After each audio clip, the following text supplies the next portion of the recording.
Welcome to First Impressions, where we give you our initial thoughts on comics, video games, movies, and, I don't know, places that we eat, like the Spot Dessert Bar in St. Mark's. I don't know how new it is, but we checked it out, and we had some good desserts there, right? Yeah, it was really good. We're not endorsed by them, which is funny that we're so excited about them. We're just giving a quick review for them. It was really good and very creative. The stuff was alright so far, what we tried, but I really did like the look of their whole harvest dessert that Jaysen had. It looked like a plant in a pot. It was in a pot, and it had a little fake, well, not a fake plant, what was it? It was like a little mint, like a herb or something. Yeah. And yeah, that was kind of cool, right?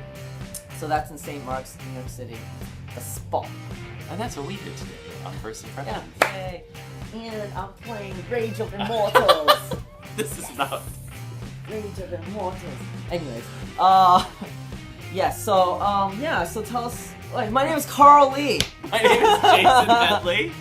So tell us about the rating system. Okay. Well, we're going to be reviewing comics. We didn't say that, but that's okay. Comics August 27. Sure. We have a 5-star rating system, 2 stars for artwork, 2 stars for writing, and 1 very special star if we think it needs that extra boost up. If we think it needs 1 extra K.C'arl hair up. Yeah. All right, so what's our first book? We have Batman Eternal number 21. Gosh, 21 issues already. It's James Tynion and Jaysen Fabok. Yes, I'm aware it's James Tynion because for the first time in maybe a month and a half, I really liked Batman Eternal. Really? This issue felt much more directed. It felt like it had much more of a point. I felt like I knew what was going on the whole time. I wasn't jumping around to a bunch of storylines I don't care about. I really liked it. Yeah, I actually really liked it too. Oh. Because... I mean, with that whole... I feel like there was this implication that Bard and Vicky Vale were in on something I didn't know about in the beginning. Yeah. And then it's like, oh my god, they're the antagonists. Right. And then, there's a lot of spoilers in this, I'm sure. But by the end, we kind of figured out that Bard is kind of an antagonist. And there's all these other characters involved, and is this comic, this series as a whole, jam-packed. Just like they said, they want to make it seem like there was so much information that basically it justifies having, a weekly book, and it really doesn't. Well, I mean, sometimes too, but it comes at a fault, right? Sometimes when I'm reading this book, I feel like I'm watching news channels from different countries, but all jammed into one episode, and that can be really confusing. Mm-hmm. But this issue was really well directed, really well put together, and really nice artwork. Oh, and I feel like I'm starting to figure things out. I feel like I already was thinking like, what if Bard was the villain, right? Yeah. Now Vicky Vale's in on it. What if everything switched? What if, Snyder's been saying like this whole new Endgame storyline is so big, everything's gonna flip on its end, the whole city. Alfred goes crazy. Julia takes over Alfred's role for Batman. Batman still is Batman, and all 3 previous Robins become Robin. I don't know because of that solicitation for Batman and Robin, where they're all wearing the Batman costume. That might not be it, but yeah, I just feel like things like that are gonna happen. Right. What'd you give it? 5. You give it a 5? Ooh. Yeah, I think 4. it was really tight. Give it a 4. It's really good. All right. It's like a good Batman film, actually. Yeah, it was great. I loved the Alfred thing. I loved all of it. Yeah. So, next up is a book we picked up because, gosh darn, I just love cats so much. Hero Cats #1. It's Action Lab, another Action Lab book. They're doing pretty well in our books because we bought almost every Action Lab book. Almost. I mean, what can I say? This book is delightfully bad. Like, it's so bad it's good. Aww. I feel like. It's really cute, and I feel like they take themselves very seriously, which I like about it. Yeah. And it feels like it comes from a company that would produce Arrow Girl, which they're not. Arrow Girl is some separate thing that Dwayne's doing. Yeah. But on his own, but his Action Lab book, Midnight Tiger, which did not Right.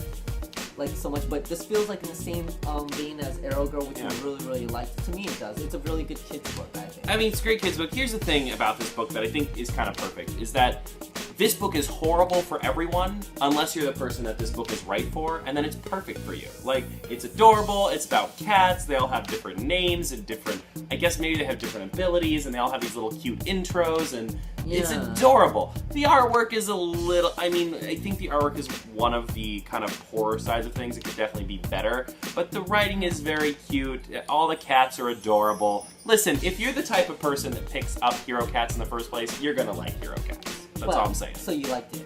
I gotta say, though, I was really, really impressed with the backstory. Because there was a backstory that involved other characters that were around the cats that seemed so, fully realized. Yeah. Like, there's this whole freaking universe behind these cat heroes that you think is just some kind of like fluky idea, but there's all this other stuff behind it, which adds this depth, which I felt like Arrow Girl also had with that, with the father, and this is in that same vein. And so there feels like there's a lot more to it, and I gave it a 4. I gave it a 3. Oh, I almost gave it a 5. No. Damn! Alright, you read this one? The Last 34. It's in the same vein of all of the new creative team. I think this is a really good new creative team. They're doing a really good job. Art's great, and the storytelling feels like it's very organic in the sense that with their own storyline, they actually made it build off of the whole Forever Evil thing, so it feels like it goes right into it. In fact, it even goes right into Future's End, which is rare, and I feel like it feels organic. Because there's so much future/past things going on in this series that it feels like it actually really fits. I gave it a 4, and I feel like this is going to be like the rise of Wally West. Is Iris West getting darker? She looks like she's getting darker. In color? Yes. Because like in the TV show, she's black. That's so awesome. I feel like she's just gonna get tanner and tanner until she's black. That's awesome. Low number 2. You know, we almost didn't pick this book up because thinking back to the first issue, we liked it, but we were like, do I really care about what happens next?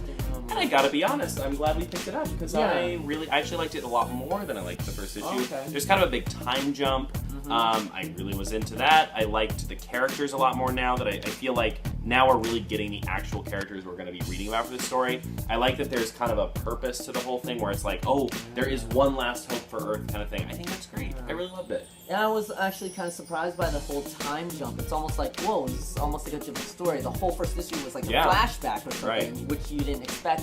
And then when you see this, you see the survivors of the first issue, and then they do flashback to what happened. And there's just so many more levels to this. Like, I remember now after reading this that at the end of the first book, he talked about how a lot of characters he writes is very reflective of his own, like his own personal life, and so he's gonna write a character that's positive, and you can see that theme going through here, and there's just a lot in here that I didn't expect, all this positive thinking stuff, and I was very impressed with it, and I was really glad I picked it up because we were so reluctant to pick it up. It was great. I actually really want to see what happens next now. I now want to know what happens next. I gave it a 4. I gave it a 4 too. Alright, so this one's a little bit special. We had Mr. Patrick J. Reilly actually works at one of the comic book stores. Carmine's Comics. Carmine's Comics. And he was kind enough to give us a copy of his newest book to review. It's called Me, and after reading it, I'm wondering, is this Me issue 5? I think it's called Me 5. I don't know. But I'm not because sure. By the end, when I got to it, I kind of got the impression that it's called Me, and this is actually issue 5, and it's a part 2 of a ongoing, that's something. So, something. I definitely have something I want to say about this book. Say it. I think you're a really great writer, actually. I gotta say, whenever someone hands you, especially like doing comics like I have for so long, I feel like when someone hands you a book like, oh, read my thing, you're always a little like, okay, but you're a really good writer. I think that, and I'm sure someone's told you this before, and a lot of more indie developers hate hearing these words, but get an editor. Because there is an editor on here. In fact, oh, really? he just tweeted me and said that his editor, actually John, who works there too, pointed out that there's some mistakes in his sentences, like words are missing and stuff like that. And I noticed that when I was reading it, and I wondered if that was part of the charm in the sense that this is like, it looks like, I just kind of wrote it as a diary entry. In that sense, I even crossed words out that were wrong. I, fixed things. And I thought, is that part of the charm? Or did he just not care? I mean, here's the thing. Nothing hurts a really good writer more than typos. It makes it, even if it was meant to be, if it was meant to be do it, make it look more meant to be. Like really express that somehow that it's meant to be done that way. He said that he was dyslexic. Because to me, well, I get that. I'm dyslexic too. Me too. To me, it didn't feel like it was purposeful. It felt like it was just missed. So it was. But I will say, I really liked your writing. I really enjoyed reading your story. I thought you were very witty. I thought you were very funny. You know, the art is what the art is. It's like, you know, it's very much a style, and it was fun, I and felt it like fits it was like the story a well. little slightly rougher peanuts. Listen, as someone who writes a blog where I draw like painfully bad drawings, I really like something that's a little bit more rough like this. And so, but overall, you know, quite a nice surprise. I really liked it. I did think some of it was a little confusing. Some of the, at least 2 panel layouts and also a couple panels in the beginning, I thought, what is that? What are those 3 panels in the beginning? Is that chest hair? Is that? But then by the end, I thought, oh, those are ceiling cracks, which you mentioned later. Right? That's what it was. I didn't know what it was. And there was a part where I had confusion on where to go. But listen, otherwise, keep it up. I rarely say this about indie creators that hand me their book and go, please read this, but I would gladly read something else of yours. So, awesome. I give it a 4. Really? I can't remember. I didn't actually. There's Chide. Chied. I think you meant cried. Probably, You know what? I didn't give it a rating. No. But I mean, after we talked about it, I really like it. I think it's very unique and individual, and there's no Disney ending to it, which I found awesome about it. And then there's like, you know what? Fuck, life is like blah blah blah. And I would probably give it a 4. Yeah, I liked it. But I definitely take a look at it. If it's meant to be purposefully like kind of crossed out and things like that, like play that up a little bit more. You know? Timeless vagina. Timeless vagina. I thought that was so funny. All right, next up is Outcast number 3. Robert Kirkman. Yes, Outcast. Is that what it's called? Outcast. Yeah. Yeah, it's called Outcast. It's really late right now. What time is it? It's late. Here's the thing, Robert Kirkman. If you have ever watched our show where we review one of your books, you know that I really don't want to like this book, but I really, really like this book. Yeah. It's so interesting. I love the characters. I want to know what's going on in this town. I think the writing is... I think this is one of the best things you've ever written, and that's a credit to you because normally I'm not a big fan of Kirkman's writing, but I really like his writing. I can totally tell he's writing episodically like it was a TV show. Yeah, and that works. It works really well. And of course, at the end, did you read what's happening at the end? It's going to be a pilot. Oh, I did not read that, but that's exciting. I mean, you can totally see that this is built for that, and it's built very well in that sense. And I gave it a really good. Yeah, I gave it a 4. What'd you give it? I gave it a 4 too. Yeah, I really liked it. I'm excited to see the next issue. I finally am over saying how much I want to hate Outcast. I'm just gonna bite the bullet and like Outcast. It was really good. Okay. All right, here we are, Saga number 22. 22. Thoughts? Honestly, I don't know how I feel about this. Like, I don't know if it's me or if it's that, but it's almost like this whole feeling of jadedness, complacency, rote type of, let me put that, vagina in the beginning, and then, put the cute girl guy, I don't know. I don't know if it's me or if it's the writing right now at this point. It feels, one of us is feeling complacent about it, That's how I feel so far. I love this book. Oh my god, I love it so much. Love it. I love this book. You're not the only one, so...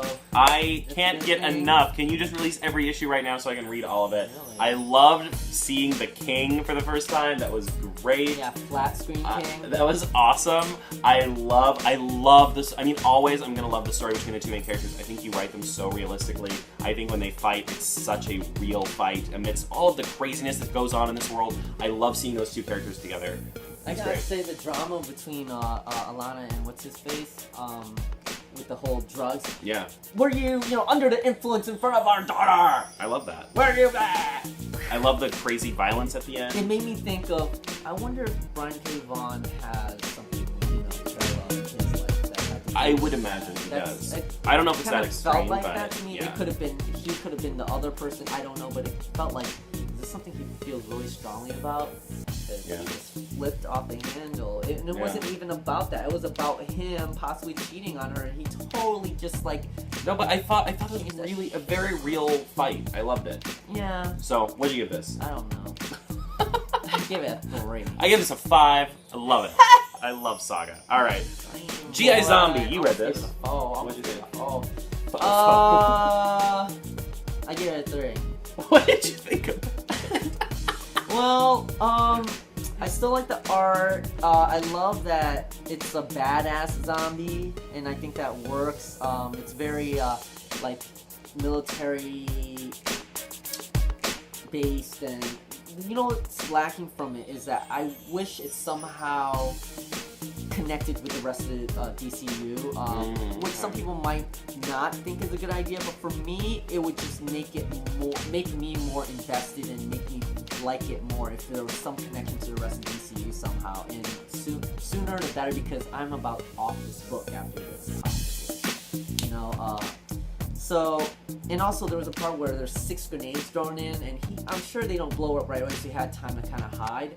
But then, when they had a rocket launcher, he was more scared of that. I guess because he can't really hide from that. Anyways, yeah, I gave it 3. All right. Next up, Sundowners, number 1. Sundowners, number 1. Tim Seeley, who's also writing for Batman Eternal and some other DC stuff. Interesting, huh? Really interesting. Very different, right? Good Kind of for about you. a support group for superheroes. I like that. But there's like this other supernatural element to Yeah. it, like in the beginning, that introduction. It's like, wow, this is very different. Yeah, you know, it kind of reminded me a little bit of how Peter Milligan was writing Infinity Inc., where all the people's powers had to do with their psychology, but this isn't that. But I mean, in the sense that there's, you know, they all have personality disorders. Yeah. Somehow, you know what I mean, in that sense. And they it was all, funny, you know, too. it all relates to them being kind of like superheroes. Yeah. And you're not really sure if they really are or not, or if it's just... These could easily be the villains of the town, and I think I really liked It's just that. very interesting. Yeah. It was really interesting. I mean, really, really interesting. Kept my attention the whole way through. Charming at times, funny at times, creepy at times. I'm glad I read it. This is a book that I wasn't gonna be interested in, and I'm glad I read it. Yeah, it's a little offbeat. Yeah. The art was alright. Yeah. It serviced the story Yeah, well. I give it a 4. Give it a 4 as well. Next up, Superman. Superman number 34. 34. I almost said number 3. I think this thing is riding on its hype and the creators right now. Because for me, sure there's some elements there I like, but it's so spread out and so I don't know. It's just not good enough. It's very thin to me, even though there's some nice concepts, but they're here and over here, and the drawings are nice and everything's kind of nice, but not really pushing the envelope for me. Or I know maybe that's just the case of the story, but I just need something more. And to me, it just feels very like it's riding off the hype. All right, well, here I go again. I really liked it. I really liked it. I'm not a big Superman fan to begin with, so I really liked it. I just love. Horrible. Don't be horrible. I love Romita Jr.'s artwork. I love it. Jeff Johns, I think, is telling a pretty good story here. I'm genuinely interested in what happens next. I really like Ulysses as a character. I really like that we're getting to see Clark have a friend. I think that's really fun. And I really liked it, so I gave it a 5. 3. That's okay. That's a 3. It is alright. Oh, though I do like Jeff Johns, and I feel like there's something else in there that I'll like eventually, like what he's, lining up. But right now it's not. Let's go. Wayward. Number 1. Yeah, love the art. Great art. Holy crap, the art's great. Yeah. Story, idea, concept, not bad. Great introductory to the character and potential power and all that stuff, but I feel like it ended way too soon. I feel like I need more of the premise. Maybe this is a setup. I need more of the setup, because as of now, I don't know. Like, after reading it and now thinking about it again, I'm like, yeah, I want to check out 2, but after I just read it, literally when I first finished reading it, I just felt like I just read half a story. Yeah. It's the intermission, and I want to see the other half. What the frick is the other half? Listen, Jim Zub, if you don't know this already, I love your work. I will say, though, when I finished this, I was like, but where's the rest? Where's the rest? Yeah. And that's a good thing and a bad thing. I both really want to know what happens next, but also I just wish there was a little bit more to the concept in the opening. I mean, this is the first issue. Give me a little bit more. But I'm absolutely going to read the second issue. I absolutely loved the artwork. And I absolutely am so excited about these characters. Just coming off of writing Love Story for Witches, I'm really into witches right now, so I love the cat. So what did you give it? You know what? I always give fractions, and this was another fraction. It was a 3/4, but I'm gonna normally I choose after that 3. All right, I give it a 4. Sounds right. Boop. All right. Wildfire. 3. Right? Yeah, number 3. Okay. We get it. I think you know, like, I'm at that point where, like, I get it. But this is too much like the 2 previous issues for me. Even though there's escalation and it's become slightly bigger and all that, I kind of feel like, all right, now I still need a little bit more now for some reason. I feel like it was a little bit too similar, though I have mad respect for Matt Hawkins because I feel like, wow, he's definitely passionate about this stuff, and he must be so educated. If there was something happening in the world and we needed people who, you know, who we rely on to help us, I would look for him. But I don't know. Did you feel like that? I mean, I really do like this series. I'm really genuinely. I want to read more. I love the characters. But every time I read an issue of this book, the thought I'm left with is like, how can this be much longer than 5 issues? I think it is. It's only 5 issues? Well, initially it's a mini-series. I think it depends on how well it does. It will continue if it does well. Got it. Okay, I see. But it's initial. I really like it. This is just probably the slowest issue of the 3 so far. Like, every issue has felt really fast. This felt a little slower. But if it's a short story, then we might get a pickup in the next issue. I don't know. But I genuinely like it. I like the story. I like the characters. I like the escalation that happened here. I like all the explanations. I'm not smart enough to question them, so I'm like, sure, fire can make things mutate. Why not? If you read the end, I love that science stuff at the end.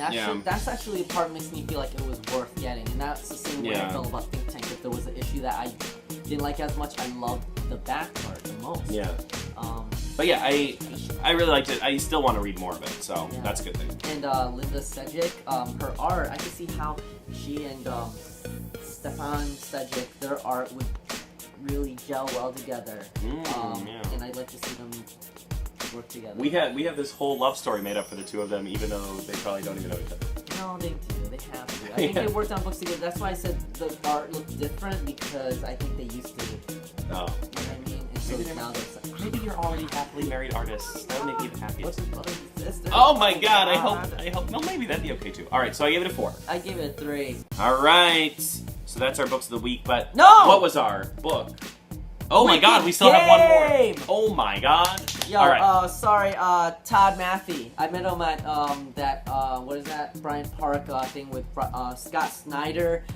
He had a book, so we thought we'd review it. Yeah, sorry. So I'll just put that away. Horrible. Maybe I can find an image to put. I don't know. Maybe I. So yeah, Wicked Games number 1. Yeah. So you list. I was impressed with the art at first, but I gotta say it does some parts is uneven, and there was one particular panel.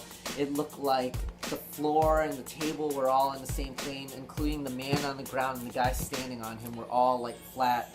I mean, that's one panel, but it's you know, I'm sure you probably knew when you drew it that it looked a little, the physics were a little bit wrong about that. The story, I feel like, is very old school classic crime. You know, there really isn't much new to that that trope, or what you want to call it, outside of the fact that there's slight like futuristic element to it, very slight, that you could barely really notice. You know, I mean, if you're doing an exercise in trying to do a noir comic, okay. Yeah. But I feel like, you know, I want to be fair in this review in that I'm going to say how I really feel. And it's not personal, obviously. But I think it will have a harder time competing with the rest of the market without a little bit more... Right. I mean, when there's things out there like Sin City, which are a lot like what you're kind of going for, I think you really have to do something to make yours a little bit more special. I will say I like the artwork. I thought it was pretty professional. Something I will throw out there is that the thought bubbles, because your artwork looks, and this is a credit to the artist, really, because your artwork looks so professional, the way that your thought bubbles are put in so unprofessionally really sticks out. It's like also the it's style the of thought first. bubbles. They're really Yeah, thick it is the and- first thing I noticed about the book that the thought bubbles were very like MS Paint put in. Oh my gosh, please change that because it is such a sore thumb. It is distracting to the whole experience of the book because I'll be honest, if I take it out of the whole world of the other noir comics, pretty good writing, pretty good artwork. It's a lot like stuff that's already out there, and that is something I'd worry about. But because the writing is decent and the artwork is decent, the bubbles like stick out. Please fix that. I mean, there were a little confusion. Was this in your case? I found out after reading the third or fourth page that 2 pages were switched. Did you notice? I did notice that. I was so confused at first. I was like, what was he thinking that you could jump from here to here? But okay, there's just so you know, your the digital copy, the 2 panels pages are switched. Not panels, pages. So that was a little confusing. So overall, what'd you give it? I give it a 2. All right, I give it a 3. I think you're on the right path, but oh, good lord, if you fix those thought bubbles, the quality of that comic would just go up so much for me because that was such a big. And I can tell that you're dedicated to what you're doing because I talked with you, and so I hope that doesn't discourage you just because I said 2. And honestly, we'd love to read more of your stuff, so please let us allow us. Yes, but like I said, really great effort and. Keep it up and make it a little bit more different. Put that futuristic element more in there. I'd love to see more of that. So yeah, let us know what Scott had to say about it. I'm really curious. All right, so that is our books of the week. But what is your book of the week? What's your book of the week? My book of the week is obviously Saga because I loved it so much. Though Hero Cats gets an honorable mention because I laughed out loud several times reading it at the coffee shop. Okay, I always have to look. I can't remember anything, so. My book of the week is probably Batman Eternal number 21. Oh, awesome. It really was like a Batman. It was movie good. the way It was really good. You know, and even though some of the things were slightly predictable, they weren't at first. Yeah, but it was fun. It was really fun. Yeah, it is. So it was great, and Hero Cats had a lot of cats, so... Yeah, I mean, Hero Cats, I gave a 4. Honorable mention to Hero Cats. Yeah, so Batman Eternal was a solid 5. Other things were 4/5, so... Yeah. Alright, there it is. Yeah, thanks a lot. So, thanks for coming. Thank you for coming. See you next time. Subscribe, follow us on Twitter, check out our blogs, we'll put links down below. Check out our other videos if you like comics. Let us know what you think. We love comments. We love reading your comments. We love responding to your comments. They make us really happy on the inside. Yeah, and hopefully this edit will be okay because my computer's messed up. Well, enjoy! Alright, we'll see you guys next week.